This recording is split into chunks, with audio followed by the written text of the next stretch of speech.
Hi, everybody. This is Sree from Unique Solutions and founder of MyWorkBelt. You are on Biz Buzz, what matters the most, sponsored by MyWorkBelt.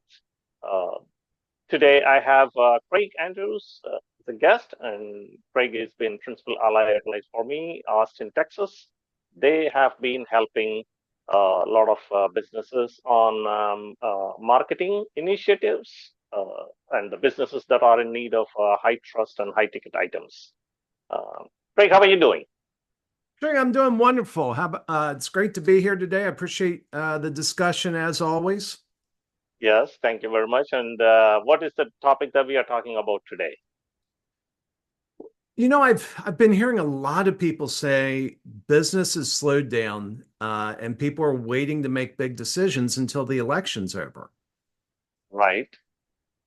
That And yeah, and I is that actually, your experience, or is that your you're coming to conclusion, or you're just simply hearing the noise? it's that's a good question. Mostly, I'm hearing the noise. I put out a poll on Hmm. LinkedIn, Yeah. and and the question asked, how is the presidential election impacting your business decisions and new initiatives? And Uh, 69% of the people said no impact, business as usual.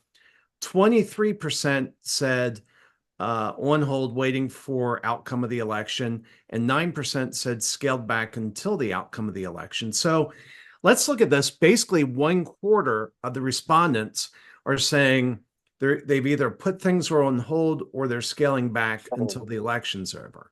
Now, obviously, this isn't a scientific poll. I don't know if this represents all of society, overall, but United States. right. Yeah. But I do know that for specific industries, it slows things down. And I ran into this for the first time back in the 2016 election. We had a client that was a financial advisor, and they started talking about how everybody starts making bad decisions as the election comes forward. They move things out of equities and put it in cash, or they say, "Hey, I'm going to wait. I need to figure out what happens in the election and wait to see." What I should do. And so one of the first reports that we generated for them, it was based on their data, but we curate the content, make it engaging, and it was an election year investment report. And the really interesting thing that came out of that was they went back 80 years through data to say, is there some indication that does whoever win the White House or does whoever control Congress impact the stock market? The stock market And their answer was no, it doesn't. You know, doesn't and the best thing you can do is just stay in the stay the market, course. stay the course, have a good plan, stick to the good Yeah. plan. Yeah. Yeah. Well, I think especially for businesses that are highly leveraged, or businesses that um, use equity lines of credit, or they buy um, they buy their consumables on credit until they get paid and then they pay it back. I think in industries like that, or and some other industries, people are being a little bit more cautious, and they're saying, well, let's wait until the election's over, to see how things go. There's a different industries impact definitely because of the elections, right? I mean, naturally, if you are doing business with the government, that is going to have an impact, in my opinion.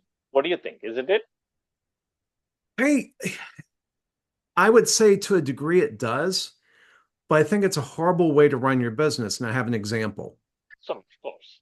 So the bottom line, the punchline, I would say, is ignore the election, sit down and make the best decisions for your business. And I'll give you an example of somebody who did differently. So Jeff Immelt was the CEO of GE. He immediately followed Jack Welch. Everybody recognized Jack Welch as an exceptional CEO, one of the best of the last century. and Jeff Immelt was his handpicked successor. And in 2008, when President Obama won the election, Immelt sent out a communication to the entire company, to all of GE, and they said the Obama policy is now our policy. And they aligned their corporate strategy around a single president. Now, let me be clear.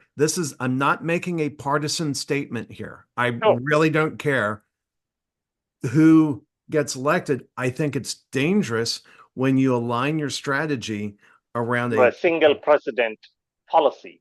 Right. And especially if it is a large company, that's even worse, because that impacts quite a lot when the presidents change, or after 4 years, what happens? It's not that long that you are keeping that policy, and every time the election changes, the policies changes. Yes. And I mean, seldom, even if it is the same person re-elects as a president, seldom the policies stay the same. Right. Right. So the conclusion here is we are looking at, even if it is election year, even if you are just a month right before the elections, do not make any decisions based on elections. Yeah. And have a good plan and stick to the plan. Have a good plan. Irrespective of the elections. Yeah. Have a good plan, stick to the plan. Here's what it cost GE. GE is, for the first time in over 100 years, is not listed as a part of the Dow Jones 100. It's very unfortunate, isn't it? Yes. And Jeffrey Immelt, he was not officially fired, but he retired earlier than expected.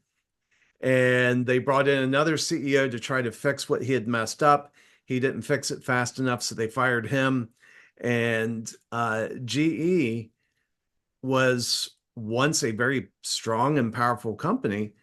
Mm-hmm. And I believe there's a number of things that probably contributed to the downfall, but I would say when you sat there and you spent, you made the decision of, we're going to align our corporate strategy around this one presidential, this one president.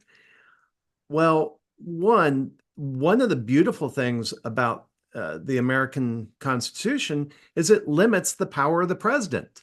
He's not a dictator. It's not a dictator. And so it's a bad plan from that perspective. And there's so much that the president can't control. One of the things the president can't control is interest rates. That's set by the Federal Reserve. So a lot of the decisions that businesses are making today, where they're saying, I'm going to wait to see who gets elected so I know which way interest rates are going. I'm like, it doesn't matter. No, that doesn't matter. That doesn't change. Even the stock market doesn't change who is the president elected. But what can change is the policies that they float could change, but that's a post-election time. But for today, you have to plan, and you have to continue with the plan that you have to plan. Yes. Right? That is an excellent suggestion, whether it is a small business, large business, either way, business is business. You plan what is the direction and course of your business, irrespective of what the election outcome. Yes. What a great thought here. Thank you very much for sharing that, Craig. Can I share one more thought before we wrap up? Because this is, I would say, equally important. Mm-hmm. So when people are scared, you will not be able to talk them out of their fear. If your marketing strategy is, I'm going to go tell them why they should not be afraid, it's going to fail. Yeah. So you have to meet your customers where they are. If they're afraid, tap into that fear, not to exploit it, but it's meeting them where they are. And so if I go back to that financial advisor that I was talking about in the 2016 election, we published this report, and we had just come on with this firm, and we were instituting a number of changes. But our first campaign where we were pushing content was this election year investment report, and it instantly increased engagement 1,800%, 1,800% spike and Yeah. engagement Wow, that's impressive. because that was their fear. We were meeting them where their fear was. We weren't.